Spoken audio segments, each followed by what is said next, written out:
Hello guys, स्वागत है आप सभी का हमारे चैनल राजस्थानी बाबा का ज्ञान। आज की वीडियो में देख रहे हैं dual nature of particle and radiation के बारे में कंप्लीट लेक्चर। तो चलिए स्टार्ट करते हैं। अपना फर्स्ट टॉपिक आता है Planck quantum theory of radiation. देखो, जो 1900 में मैक्स प्लैंक नाम के एक साइंटिस्ट है, उन्होंने स्टडी किया था रेडिएशन के ऊपर कि हॉट ब्लैक बॉडी के द्वारा रिलीज की जाती है। इसकी बेसिस पर उन्होंने प्रेजेंट किया था क्वांटम थ्योरी ऑफ रेडिएशन, जो कि एक्सप्लेन करती है इलेक्ट्रोमैग्नेटिक रेडिएशन को और एनर्जी को। ओके, अब देखो इसका पोस्टुलेट क्या है इस थ्योरी का, जो रेडिएट एनर्जी है जो कि अपने हॉट बॉडी के द्वारा रिलीज की जाती है, वो डिसकंटिन्यूसली फॉर्म में रहती है। ठीक है, यानी कंटिन्यूसली नहीं रहती है, वो एक स्मॉल पैकेट्स के रूप में रहती है, एनर्जी पैकेट्स के रूप में, जिसको अपन एनर्जी पल्स कहते हैं। और इसी जो एनर्जी के पैकेट्स को अपन कहते हैं क्वांटा। ओके, इसका मतलब होता है सिंगुलर इन क्वांटम। ठीक है, अब देखो यदि यही सेम चीज़ लाइट के केस में होना तो इसको अपन बोलेंगे फोटोन्स। ओके, याद रखिएगा, टर्म बहुत इंपॉर्टेंट है। अब देखो जो क्वांटम होता है ना, मतलब ईच क्वांटम का एक definite amount of energy present रहती है। इससे पता चलता है जो एनर्जी है ना क्वांटम की, वो डायरेक्टली प्रोपोर्शनल फ्रीक्वेंसी को, और प्रोपोर्शनलिटी कॉन्सेप्ट आता है अपना प्लैंक, मतलब एच आता है, इसकी वैल्यू है 6.6 × 10⁻34। सो इसी के साथ हमने प्लैंक क्वांटम थ्योरी पूरी अच्छी तरीके से पढ़ ली। यहाँ पे जो एच है वो 6.6 × 10⁻34 होता है। वी यहाँ पे फ्रीक्वेंसी, इसकी यूनिट होती है हर्ट्ज, और ई यहाँ पे एनर्जी है जिसकी यूनिट होती है अपनी जूल। सो नेक्स्ट हमारा टॉपिक आता है इलेक्ट्रॉन इमिशन। तो चलिए इलेक्ट्रॉन इमिशन की बात करते हैं। बेसिकली जो इलेक्ट्रॉन का लिबरेशन निकलना होता है ना, जब अपन उसका एडिशनल एनर्जी प्रोवाइड करे किसी भी सब्सटेंस की सरफेस, इसको बोलते हैं अपन इलेक्ट्रॉन इमिशन। सो अब हम बात करते हैं टाइप ऑफ इलेक्ट्रॉन इमिशन के बारे में। बेसिकली एनसीईआरटी में 3 टाइप के इमिशन दे रखा है: field emission, thermal emission and photo emission. Field emission होता है बेसिकली किसी सरफेस पे अपन हद से ज़्यादा इलेक्ट्रिक पोटेंशियल अप्लाई कर रहे हैं, जिसकी वजह से इलेक्ट्रॉन का इमिशन हो रहा है। ठीक है ना, यानी ज़्यादा अमाउंट में इलेक्ट्रिसिटी अप्लाई कर रहे हैं। सेकंड आता है थर्मल इमिशन, में अपन किसी भी ऑब्जेक्ट को इतना ज़्यादा हीट करें जिसकी वजह से उसमें से इलेक्ट्रॉन का इजेक्शन हो रहा है। थर्ड आता है फोटो इमिशन, जिसमें जो सनलाइट की प्रेजेंस यानी फोटो इलेक्ट्रिक की हेल्प से यहाँ पे इलेक्ट्रॉन का इमिशन होता है। ठीक है, इस पूरे चैप्टर पर फोटो इमिशन के बारे में ज़्यादा पढ़ेंगे, इसलिए आगे बढ़ते हैं। सब हम बात करते हैं फोटो इलेक्ट्रिक इफेक्ट के अंदर। इसमें क्या होता है, बेसिकली जो इलेक्ट्रॉन का इमिशन होता है एक मटेरियल से, जब वो एब्जॉर्ब करता है लाइट को, जो कि सफिशिएंट फ्रीक्वेंसी की होती है। ठीक है, यानी कोई लाइट आ रही है सफिशिएंट फ्रीक्वेंसी की, जैसे वो सरफेस पर टकराई उसमें से इलेक्ट्रॉन का इमिशन होगा, लेकिन ये लाइट की फ्रीक्वेंसी ज़्यादा होनी चाहिए उस सरफेस से। ओके, अब देखो जो लाइट आ रही है यदि इसकी फ्रीक्वेंसी मैटर की फ्रीक्वेंसी से कम होगी तो इलेक्ट्रॉन का इमिशन नहीं होगा। अब देखो इक्वेशन की बात करें तो ये इक्वेशन अपनी फोटो इलेक्ट्रिक इफेक्ट की।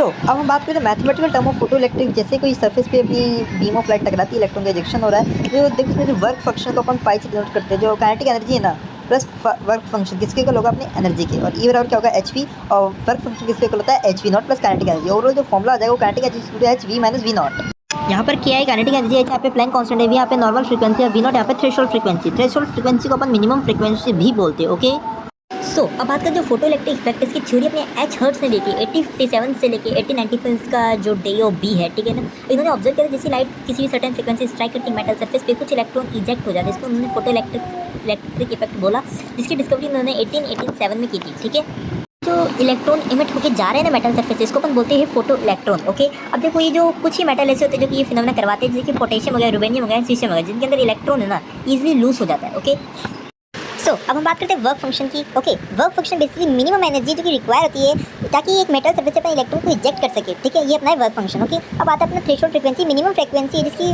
किसी भी इलेक्ट्रोमैग्नेटिक रेडिएशन की मिनिमम फ्रीक्वेंसी जो कि रिक्वायर होती है एक इलेक्ट्रॉन को इजेक्ट करवाने में किसी मेटल सरफेस से। ओके, अब थ्रेशोल्ड वेवलेंथ क्या होती है, बेसिकली मैक्सिमम वेवलेंथ है इलेक्ट्रोमैग्नेटिक रेडिएशन जो रिक्वायर होता है इलेक्ट्रॉन को इजेक्ट करवाने के लिए। ठीक है, सबके फॉर्मूले ऊपर लिखे हुए, सबको एक बार अच्छे से याद कर लीजिए, एग्जाम की बेसिस पे आपको क्वेश्चन जरूर मिलेगा। ओके, अब हम बात करते हैं experimental study of photo electric effect. इसमें आपको एक डायग्राम दे रखा है, ये वैक्यूम ट्यूब का डायग्राम। ओके, इसमें क्या कर रहा है, कलेक्टर प्लेट ए है जो कि पॉजिटिव चार्ज है, इन रिस्पेक्ट टू इमिटर भी। यहाँ पे इमिटर अपने सी को माना गया है। ठीक है, यहाँ पे जैसी लाइट पड़ती है इसमें से इलेक्ट्रॉन है ना एक ही डायरेक्शन में मूव करते हैं, क्योंकि इलेक्ट्रॉन नेगेटिव चार्ज है, और जो अपना ए लगा है प्लेट, ये पॉजिटिवली चार्ज है। ओके, इस डायग्राम के जरिए आपको यही करंट के डायरेक्शन का अपन फ्लो का पता लगा पा रहे हैं। डायग्राम के ऊपर एक बार ध्यान देख लीजिए, एग्जाम पे कभी भी डायग्राम भी बनाने को आ जाता है। ओके, अब हम बात करते हैं effect of intensity of light on photo current. देखो बेसिकली इनवर्सली डायरेक्टली प्रोपोर्शनल होगी, जैसे जैसे फोटो करंट बढ़ेगा वैसे वैसे अपनी इंटेंसिटी ऑफ लाइट बढ़ेगी। इंटेंसिटी बोलते हैं एक तरह से ब्राइटनेस, यानी जितना ज़्यादा ब्राइटनेस होता है उतना इलेक्ट्रॉन उतना इजेक्ट होगा। ओके, यही अपना effect of intensity of light on photo current. तो ये ग्राफ दे रखा है काइनेटिक एनर्जी और फ्रीक्वेंसी के बीच में रिलेशन का, तो इसको अच्छे से देख लीजिए। जो काइनेटिक एनर्जी का स्लोप है ना, वो थोड़ा दूर पे जैसे जाएंगे अपना वी नॉट यानी थ्रेशोल्ड फ्रीक्वेंसी है, फिर इसके प्रोपोर्शनल हो जाएगी। ठीक है, स्टार्टिंग में तो कांस्टेंट रहती है, फिर जाके प्रोपोर्शनलिटी में कन्वर्ट हो जाती है। यहाँ पे जो स्लोप है वो क्या अपना m है,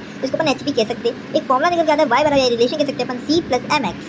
अभी क्वेश्चन आया मेटल ए बी, इसमें बताएंगे वर्क फंक्शन किसका कम होगा। देखो वर्क फंक्शन है ना डायरेक्टली प्रोपोर्शनल होता है थ्रेशोल्ड फ्रीक्वेंसी की, जितनी कम थ्रेशोल्ड फ्रीक्वेंसी होगी उतना कम वर्क फंक्शन होगा। ठीक है, तो वी नॉट ए यानी ए का जो मेटल है इसके वर्क फंक्शन कम है और बी का ज़्यादा है, इसलिए वर्क फंक्शन कम किसका होगा, ए मेटल का। ओके, अब आइंस्टाइन का क्या भी था फोटो इलेक्ट्रिक के ऊपर। देखो उन्होंने बताया जैसे मेटल सरफेस पर लाइट अच्छी फ्रीक्वेंसी से आती है तो इलेक्ट्रॉन को इजेक्ट करवाते हैं। फिर उन्होंने ये भी बोला कि देखो इलेक्ट्रॉन की इजेक्शन में और कॉलिजन का फोटोन के साथ में ना कोई भी टाइम लैग नहीं होता, यानी बिल्कुल टाइम लैग नहीं होता है। कोई नेग्लिजिबल अमाउंट में होगा तो बात अलग है। ठीक है, अब आइंस्टाइन ने क्या दिया था, स्टॉपिंग पोटेंशियल का कॉन्सेप्ट दिया था। चलिए जानते हैं कि स्टॉपिंग पोटेंशियल क्या होता है। अब हम बात करते हैं स्टॉपिंग पोटेंशियल। बेसिकली जो मिनिमम पोटेंशियल अप्लाई होता है अपोजिट डायरेक्शन में ताकि स्टॉप कर सकते हैं फोटो इलेक्ट्रिक इफेक्ट, उसके अपन बोलते हैं स्टॉपिंग पोटेंशियल। ठीक है, अब देखो फॉर्मूला आता है काइनेटिक एनर्जी बराबर ई वी नॉट, यहाँ पे ई वी नॉट को स्टॉपिंग पोटेंशियल कहते हैं। स्टॉपिंग पोटेंशियल को कैलकुलेट करने का एक अच्छा तरीका है काइनेटिक एनर्जी मैक्सिमम अपॉन में ई। ओके, आई होप आपको यहाँ तक क्लियर हो गया होगा। यहाँ पे कुछ फॉर्मूला और देखे और ये ग्राफ भी देखे तो अच्छे से पढ़ लीजिएगा, आपको बाय फ्यूचर काम आएंगे। Thank you. अब दो इंपॉर्टेंट टर्म आते हैं डिफरेंट इंटेंसिटी और डिफरेंट फ्रीक्वेंसी। देखो अपनी जो राइट साइड है अपनी इंटेंसिटी का बार है और लेफ्ट साइड की जो नीचे का लाइन है अपनी फ्रीक्वेंसी का बार है। अब देखो यदि एक सिंपल पॉइंट यानी यहाँ पे फ्रीक्वेंसी का एक ही पॉइंट है, यहाँ से अपनी कोई लाइन जा रही है और डिफरेंट इंटेंसिटी पे जा रही है तो अपनी होगी डिफरेंट इंटेंसिटी का ग्राफ है। नीचे की देखिए देखो फ्रीक्वेंसी अलग अलग है लेकिन इंटेंसिटी का ग्राफ से मेरी सारी लाइन इंटेंसिटी बन के मिल रही है। ठीक है, इस पर क्वेश्चन बेसिकली आएगा आपको पेयरिंग को कैलकुलेट करने के लिए बोल देगा। कलेक्टर प्लेट है, इस पर इंटेंसिटी है। यदि इसकी बात करें इसमें जो I3 हो ग्रेटर होगा I2 के, ग्रेटर देन होगा I1 के। ओके, और नीचे की बात करें जो V3 हो ग्रेटर होगा V2 के, ग्रेटर होगा V1 के। यही है अपनी different intensity and different frequency.